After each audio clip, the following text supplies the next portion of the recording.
23 लोगों ने 7 दिन तक एक लड़की की इज्जत लूटी थी। एक जगह से दूसरे जगह प्लेस बदलते गया, लेकिन लड़की के साथ जो कांड हो रहा था वो बिल्कुल नहीं बदला। लड़की चीखती चिल्लाती रही, लेकिन किसी को कोई सुनाई नहीं दिया और इसके बाद भेड़िए की तरह उसे नोचा जा रहा था।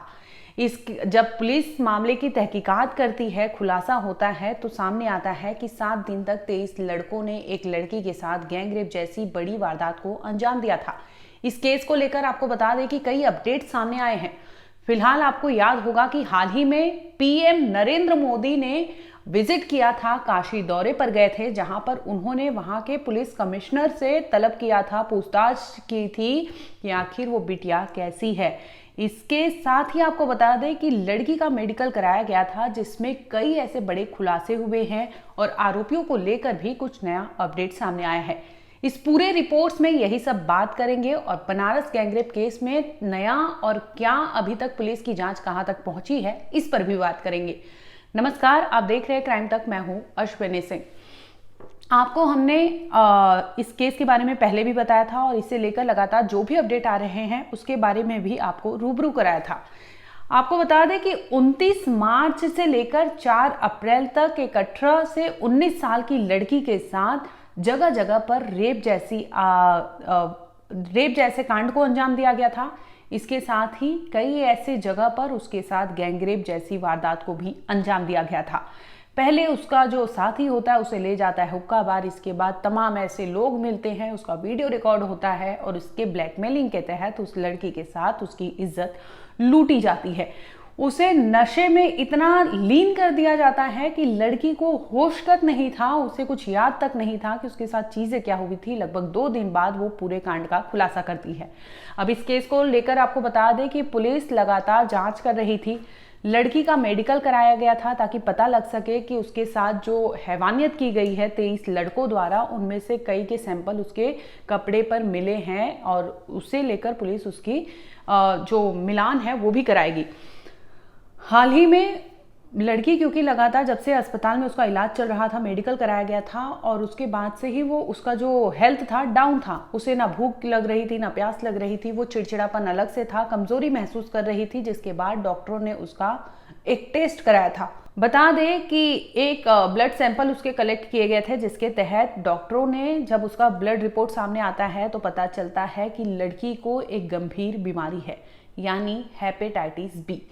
इस बीमारी के बारे में डॉक्टरों का कहना है कि ये लंबे समय तक नशे करने की वजह से भी हो सकती है। इसके साथ ही डॉक्टरों का दावा है कि लगभग 1 महीने पहले हो सकता है कि इस पीड़िता को जॉन्डिस हुआ हो, यानी पी लिया, जिसकी इलाज ना हुई हो और ये परसिस्टेंट रहने की वजह से इसके साथ इस तरह से चीज़ें हुई हैं। और ये बीमारी ऐसी है कि ट्रांसमिट भी होती है, यानी एक पर्सन से दूसरे पर्सन तक जाने में इसे देर नहीं लगता। और इस दरमियान जिस तरह से 29 मार्च से लेकर 4 अप्रैल तक 23 लोग उसके कांटेक्ट में आए थे, ऐसे में कयास लगाए जा रहे हैं कि उनमें से हो सकता है कि किसी को ये डिजीज ट्रांसमिट भी हुई हो। ये बहुत बड़ा और सोचने वाली बात है कि इस तरह से एक लड़की के साथ हैवानियत होती है और मेडिकल जब सामने आता है तो उसमें ये खुलासा होता है कि लड़की को एक गंभीर बीमारी है, यानी हेपेटाइटिस बी, जिसका इलाज अभी चल रहा है। हालांकि डॉक्टरों ने कई परहेज भी उसे कहा है करने के लिए, चाहे यहाँ तक कि घर के खाने भी बंद कर दिए हैं, तेल मसाला वाली चीज़ें कम कर दी है, जिससे उसे कोई परेशानी ना हो। दूसरी ओर इस केस में सबसे बड़ा अपडेट ये है कि 12 लोगों को पुलिस ने गिरफ्तार किया था, जिसमें कोर्ट में भी उनकी पेशी हुई थी। लेकिन हाल ही में एक और गिरफ्तारी हुई है और ये गिरफ्तारी उस वक्त हुई है जब आपको बता दें कि पुलिस सीसीटीवी खंगाल रही थी, क्योंकि कई ऐसे लोकेशन है, चाहे वो सिगरा की बात कर ले, चौका घाट की बात कर ले, चाहे 80 घाट की बात कर ले, इसके साथ ही क्लब हो, हुक्का बार हो, चाहे वो वेयर हाउस हो, चाहे वो होटल हो, तमाम ऐसी जगह पर उस लड़की को लेके जाया गया था। यहाँ तक कि दावा ये भी किया गया कि बाइक कार से भी उसे ट्रेवल कराया गया था और इस तरह से उसके साथ 7 दिन तक दरिंदगी करने वाले लोगों की तादाद बढ़ती रही और लड़की की इज्जत इस तरह से लोग लूटते रहे। गलत नहीं रहते तो इतनी बड़ी वारदात को अंजाम देना एक आदमी के लिए बड़ा मुश्किल है। 4 दिन 5 दिन तक कोई बहन बेटी अगर घर नहीं लौट रही है तो इसका मतलब कि कहीं ना कहीं वो फंसी हुई है और ये नशे के कारोबार और हुक्का बार ये सब करने वाले यही सब रैकेट चला रहे हैं। आए दिन ये पेपर में निकलता रहता है, हम लोग पढ़ते रहते हैं। इसकी कभी पहले आपको भनक लगी या बच्ची से कभी बात हुई या इस घटना के बाद कभी बात हुई कि इस तरह का क्या आखिर ये चल क्या रहा था? जी, इस विषय में अपने बच्ची को देखते हुए कोई भी ऐसा नहीं है हमारे घर में कि कोई ऐसा वो थी या उस तरीके का कोई उसका व्यवहार बच्ची था। ने आपको बाद में बताया होगा कि इस घटना के बाद जब आई होगी तो बताया होगा कि इस किसी तरह का ये रैकेट चल रहा है, किसी तरह का नशे का कारोबार चल रहा है, उसमें वो फंसती चली गई क्योंकि बहुत लंबा समय उसने बाहर बिताया। जो उसके साथ घटना हुआ है उस घटना के बारे में उसने धीरे धीरे जैसे जैसे याद आता गया वो बताती गई। उसी हिसाब से हम लोग थाने चौकी पहुँचे और उसी हिसाब से FIR लिखवाए। लेकिन एक बात यह है कि एक गैंगरेप के अलावा एक बात ये बार बार आ रही है, कहीं ना कहीं कोई रैकेट है बहुत बड़ा, इसमें एक साजिश है, कोई रैकेट चल रहा था जिसमें बहुत सारे लड़के, बहुत सारे जो फंसी हुई लड़कियां इसमें उलझ गई थीं। ये इनका समूह है। बिना समूह का इतना बड़ा कोई भी कदम कोई नहीं उठा सकता। इसके लिए मैं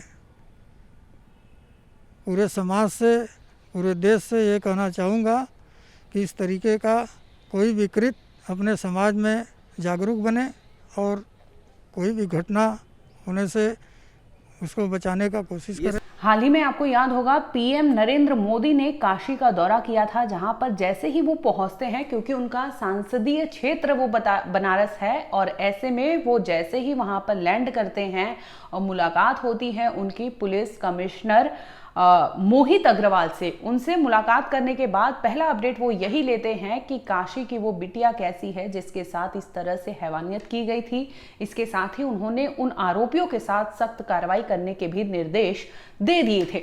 अब इस केस, क्योंकि ये केस चाहे वो CM योगी हो चाहे PM मोदी हो, यहां तक बढ़ गई है, यानी केस का आप सोच सकते हैं कि स्केल या दायरा कितना बढ़ गया है, जिसकी वजह से लगातार यूपी पुलिस पर दबाव है।